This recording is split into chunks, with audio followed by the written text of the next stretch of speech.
Okay चलिए हम लोग पार्ट 8 को कंटिन्यू करते हैं। लास्ट वाला वीडियो काफ़ी बड़ा हो रहा था तो उसको मैं 2 पार्ट में डिवाइड कर दिया है। तो इस वीडियो में हम लोग कंटिन्यू रखेंगे वर्क एनर्जी थ्योरम को। तो क्वेश्चन आप देख सकते हैं, क्वेश्चन नंबर 4 आपका दिया हुआ है, if block is release from the rest on smooth incline plane. ये आपका इंक्लाइन प्लेन स्मूथ दिया हुआ है, कोफिशिएंट ऑफ फ्रिक्शन 0 है। Whereas ground is rough with mu is equal to 0.4। तो यहाँ पर जो ग्राउंड है वो आपका रफ है, यहाँ से यहाँ तक सारा पोर्शन आपका रफ है। If free end of A spring is at a distance 2 meter from plane, inclined plane actually, then find maximum compression in a spring। आपको निकालना है कि स्प्रिंग में मैक्सिमम कंप्रेशन कितना होगा। तो चलिए मैं थोड़ा डायग्राम को और क्लियर कर देता हूँ। क्वेश्चन में आपको एक बार समझा देता हूँ। मैंने क्वेश्चन को शॉर्ट में लिखने की कोशिश की है, आप कॉन्सेप्ट पे ध्यान दें। तो क्वेश्चन ये आपका दिया हुआ है कि इंक्लाइन प्लेन आपका स्मूथ है, तो यहाँ से जब यहाँ आएगा तो उसमें कोई भी फ्रिक्शन नहीं एक्ट होता रहेगा, ग्राउंड तक इस पर कोई भी फ्रिक्शन नहीं एक्ट होना है, राइट। जैसे ही ग्राउंड को टच करेगा वैसे ही इस पर फ्रिक्शन फोर्स एक्ट होना शुरू हो जाएगा और फिर उसके बाद ये आगे बढ़ेगा। तो आपको निकालना है कि कितने दूर तक जाकर, मतलब स्प्रिंग को कितना मैक्सिमम कंप्रेस कर सकता है, कितना दूर तक जा सकता है, राइट। तो देखिए जब स्प्रिंग का कंप्रेशन मैक्सिमम होगा, सोचिए कि ब्लॉक जा रहा है जब स्प्रिंग पे मैक्सिमम कंप्रेशन प्रोड्यूस करेगा तो उस मोमेंट पे हम लोग ये बोल सकते हैं कि इसका वेलोसिटी जो हो जाना है वो जीरो हो जाना है। इसका वेलोसिटी क्या हो जाएगा, जीरो, क्योंकि वो रुक जाएगा। अब उसके बाद वो आगे कंप्रेस नहीं करेगा, राइट। तो जैसे ही वो रुक जाएगा, क्योंकि उसके बाद उसको रिटर्न बैक होना होगा, राइट। ब्लॉक धीरे धीरे आगे की तरफ जाएगा, धीरे धीरे स्लो होते जाएगा, यहाँ पर जाकर क्या हो जाएगा, रुक जाएगा। उसके बाद क्या हो जाएगा, उसके बाद हो सकता है कि वो रिटर्न हो जाए, वो डिपेंड करेगा सिचुएशन पे, वो यहाँ हम लोग को डिस्कस नहीं करना है, राइट। वो अलग चीज़ है। तो आपको बताना है कि कितना मैक्सिमम कंप्रेशन इस स्प्रिंग में प्रोड्यूस कर सकता है। हाँ, तो एक बात आप ध्यान रखें कि बहुत लोग इसमें सोचते क्या है, अगर आप सोच सकते हैं तो आप ये बोलेंगे कि सर क्या हुआ अगर ब्लॉक पहले ही रुक जाएगा, मतलब यहाँ तक पहुँचे नहीं, क्योंकि यहाँ पर तो फ्रिक्शन फोर्स एक्ट हो रहा है। तो हो सकता है कि ब्लॉक स्प्रिंग तक पहुँचे ही नहीं और उसके स्प्रिंग को टच करने के पहले ही रुक जाए। तो देखिए ऐसा भी हो सकता है, लेकिन मैंने इतना मेंटेन कर रखा है, इतना एस वैल्यू को इस तरह से लिया है ताकि वो ब्लॉक जो है वो स्प्रिंग को कंप्रेस करेगा ही करेगा, मतलब स्प्रिंग को टच करना ही है उसको, राइट। तो वो वैल्यू मैं अकॉर्डिंगली लिया हूँ। मैं क्या करूँगा कि हाइट इतना ज़्यादा ले लूँगा कि इस हाइट से जो एनर्जी रहेगा, जो एनर्जी इस ब्लॉक के पास आएगा, ऊपर से नीचे आते जितना स्पीड आएगा उस स्पीड से वो काफ़ी दूर तक जा सकता है, राइट। तो मैंने इस बात को ध्यान में रखा है। तो चलिए वो लोग मान लेते हैं कि ब्लॉक मान लिया जाए कि x डिस्टेंस तक कंप्रेस करता है स्प्रिंग को। तो मान लिया जाए कि x है आपका मैक्सिमम कंप्रेशन स्प्रिंग, x जो है आपका वो है maximum compression in spring, right. तो आपका हो गया मैक्सिमम कंप्रेशन, करेक्ट। तो अगर हम लोग अब वर्क एनर्जी थ्योरम लगाएंगे,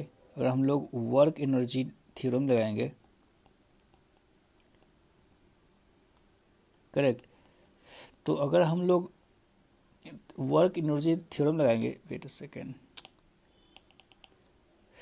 यू अंडरस्टूड माय पॉइंट।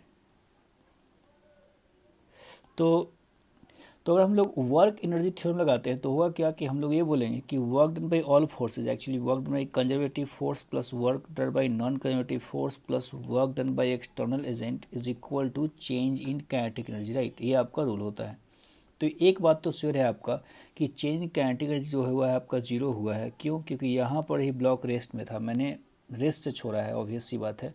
और जो वो फाइनली रुका वहाँ पर भी वो रेस्ट में ही है। बहुत लोग को ऐसा लगता है कि ये कैसे डायरेक्ट यहाँ से यहाँ पर लगा सकते हैं, तो बिल्कुल वर्क पावर एनर्जी की यही खासियत है। अगर आपको काइनेमेटिक्स से इसको बनाना होगा तो काफ़ी कॉम्प्लिकेटेड होता, लेकिन वर्क एनर्जी पावर में आप जो फार्मूले लगाते हैं वो डायरेक्ट स्टार्टिंग और एंडिंग पॉइंट के बीच में आप लगा सकते हैं, आपको कोई दिक्कत नहीं होना चाहिए, राइट। इस कारण से काफ़ी सारे टॉपिक्स को आसान कर देता है वर्क पावर एनर्जी, और काफ़ी मज़ेदार भी एक तरीके से।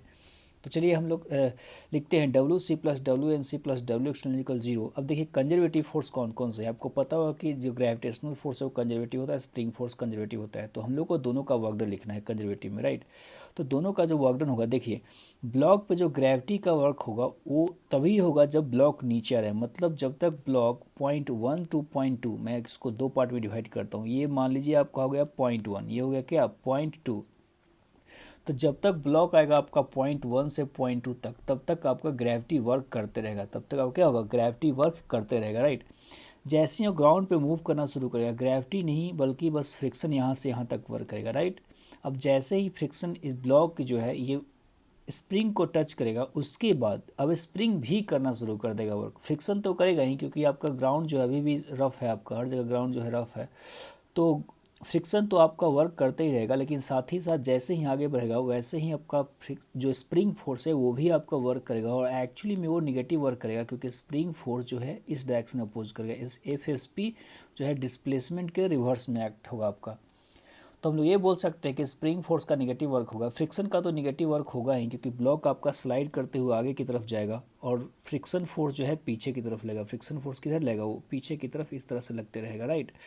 तो फ्रिक्शन तो निगेटिव आपका वर्क करेगा, स्प्रिंग फोर्स भी निगेटिव वर्क करेगा। जो ग्रेविटी है वो पॉजिटिव वर्क करेगा, वो और वो जब बॉडी एक पॉइंट 1 से पॉइंट 2 तक आते रहेगा उसी इंस्टेंट तक, मतलब उसी दौरान आपका वर्क कर सकता है ग्रेविटी, राइट।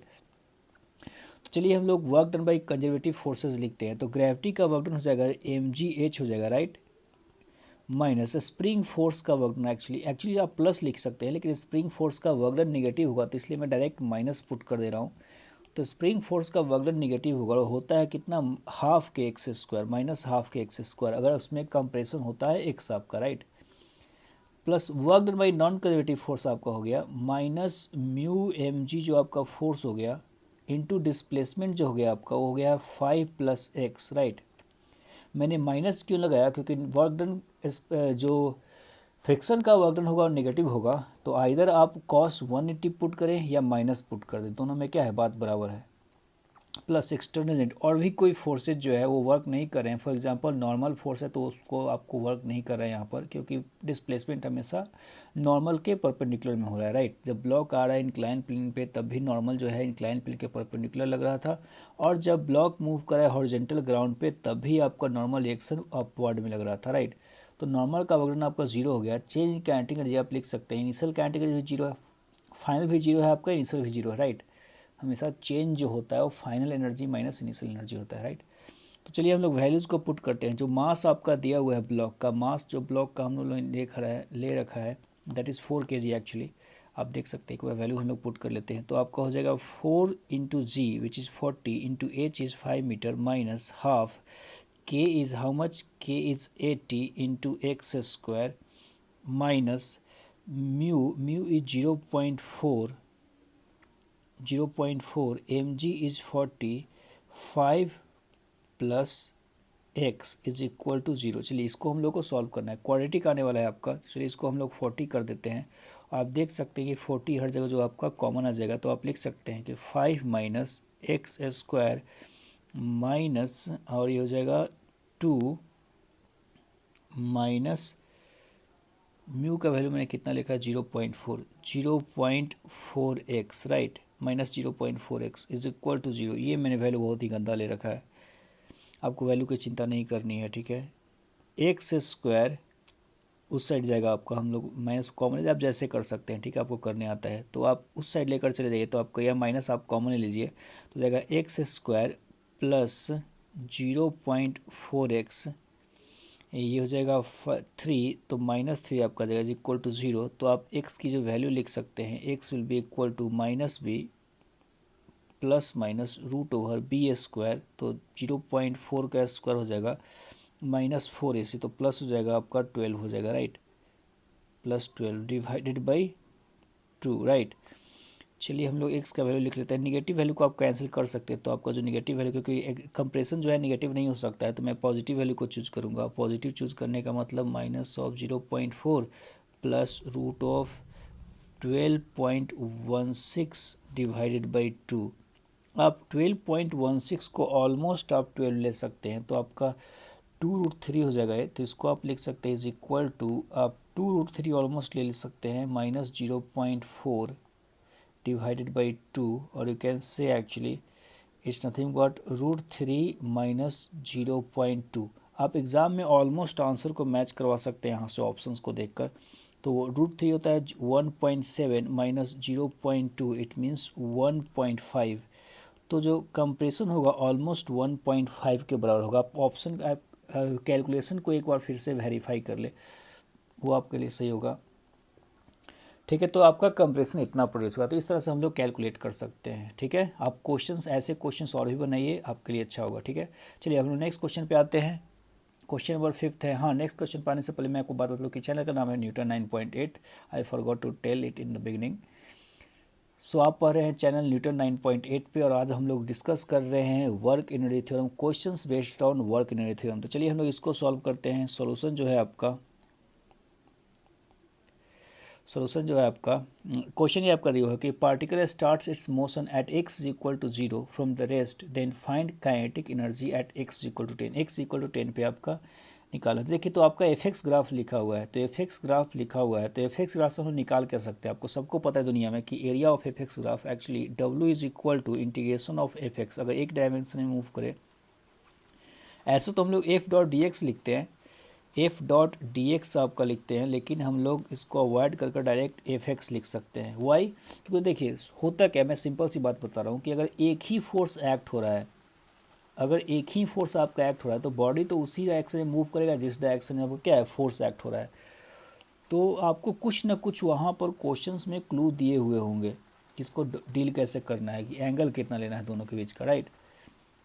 इतना कॉम्प्लिकेटेड पूछता नहीं है। कॉम्प्लिकेटेड अगर कॉम्प्लिकेटेड पूछता है तो आईडी एडवांस से पूछेगा, तो आप तो जानते हैं कि आईडी एडवांस के लिए कितना आपको प्रिपरेशन करना है।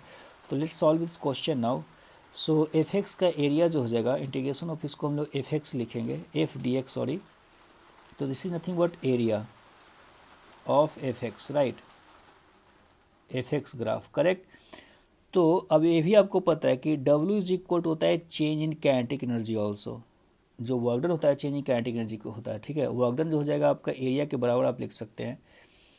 तो दोनों को मैं इक्वेट कर दूंगा। तो अभी मैंने चेंज को काइनेटिक एनर्जी को हटा देता हूँ, लास्ट में इसको लिख देता हूँ। तो ये आपका ट्रिक हो गया एक्चुअली सॉल्व करने का, कि आपको एफ एक्स दिया हुआ है तो एफ एक्स से आपका वर्क डन निकलेगा, और work done is equal to change in kinetic energy होता है, राइट। तो आपको निकालना है final kinetic energy X equal to 10 पे। तो चलिए हम लोग एरिया निकालते हैं। तो वर्क डन की is equal to area, area आपका ऊपर का एरिया पॉजिटिव लेते हैं हम लोग, नीचे का एरिया निगेटिव लेते हैं। शायद आपको ये बात पता होगा, अपने काइनेमेटिक्स, मैंने काइनेमेटिक्स में ये बताया था कि upward area is taken positive and the downward area is taken negative. ये वैल्यू क्या होगा, निगेटिव होगा, राइट। तो अगर एरिया आपने नेट आप अगर निकालते हैं एरिया को, तो आप लिखेंगे W is equal to A1 minus A2 area.